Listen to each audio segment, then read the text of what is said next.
আসলে আমাদের গ্রামের আশেপাশে কয়েকটি ইটভাটা হওয়ার কারণে গ্রামের অধিকাংশ নারিকেল গাছই মারা গেছে।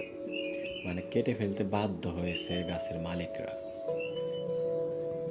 নারিকেল গাছগুলো তো অনেক লম্বা হয়, যার কারণে ইটভাটার ধোঁয়াগুলো সরাসরি নারিকেল গাছে প্রভাব ফেলতে পারে এবং ইটভাটাগুলোর বিষাক্ত ধোঁয়ার কারণে আস্তে আস্তে নারিকেল গাছগুলো ফলন কমিয়ে দেয়। এক পর্যায়ে পাতাগুলো ঝরে যায়, আর হয় না।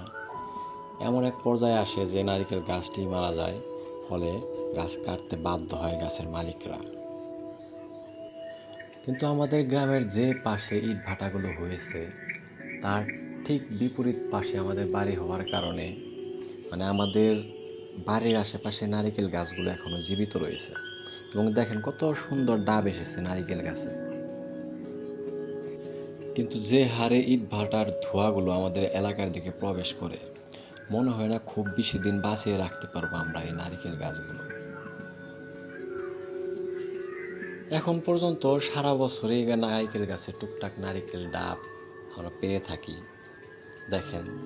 কিন্তু ডাব নারিকেল হলে কি হবে, কিন্তু পারার কোনো মানুষ নাই। পারতে না পারলে কি হবে, দেখতে তো পারবো। এই জন্য একটু দেখতেছি নারিকেল গাছে ডাবের অবস্থা কেমন, নারিকেলের অবস্থা কেমন।